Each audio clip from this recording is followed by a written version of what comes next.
La sœur parfaite est enfin tombée. Ma grande sœur avait l'habitude de me pincer jusqu'au sang. Une fois, j'ai utilisé sa brosse à cheveux sans lui demander et elle m'a pincé les bras si fort que je suis allée aux sélections de basket avec des marques dignes d'une attaque animale.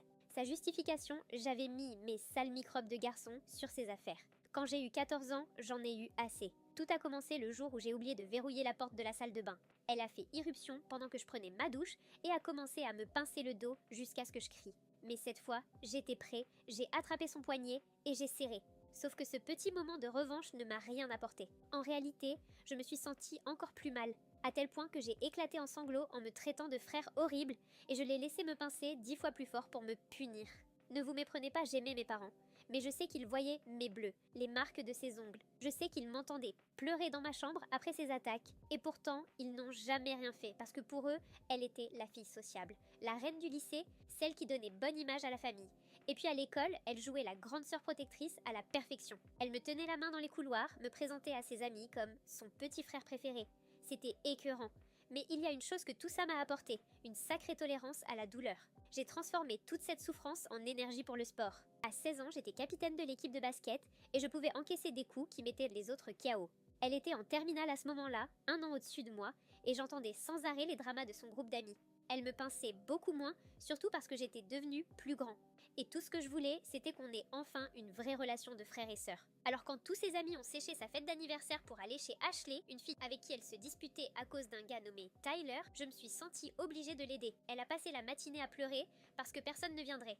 J'ai passé la journée à réparer ça, j'ai contacté tout le monde que je connaissais, des joueurs de basket, des élèves d'autres lycées, même des étudiants de première année à la fac. Je leur ai promis de l'alcool gratuit, de la bonne musique, et à 20h, j'avais réuni une 40aine de personnes. La fête était géniale. Elle m'a tiré à l'écart au milieu de la soirée, les larmes aux yeux, cette fois de joie, et m'a dit que j'étais le meilleur frère du monde. On a même fait des shots ensemble.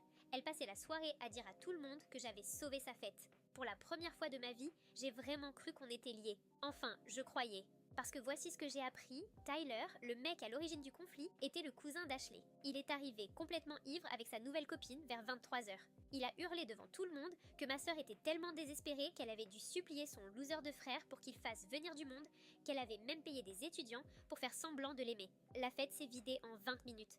Elle ne m'a pas adressé la parole pendant 2 jours. Puis le soir où nos parents sont sortis, fêter leur anniversaire, j'ai entendu frapper à la porte de ma chambre. C'était elle. On peut parler m'a-t-elle demandé d'un ton mielleux. J'ai ouvert et elle m'a aussitôt plaqué contre le mur. Tu savais que Tyler était le cousin d'Ashley ? Tu l'as invité exprès pour me ridiculiser. Tu m'as toujours enviée parce que je suis la préférée. Elle tenait son fer à lisser, encore chaud. Avant même que je comprenne ce qui se passait, elle l'a levé vers mon visage. Tu as ruiné ma vie. J'ai eu un réflexe, j'ai esquivé. Il y a eu un bruit de grésillement suivi d'un cri glaçant. Elle venait de se brûler le cou avec le fer. Elle s'est précipitée dans la salle de bain en pleurant. Mes mains tremblaient quand j'ai appelé les urgences. Elle a eu besoin d'une greffe de peau.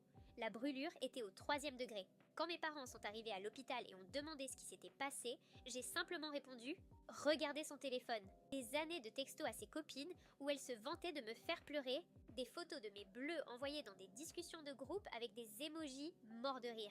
Le visage de mon père est devenu livide. Ma mère a fondu en larmes. Je ne peux pas dire ce qu'ils ont fait ensuite, mais ce que je peux dire, c'est que ça a été violent. Découvrez l'histoire complète en cliquant sur la vidéo ci-dessous.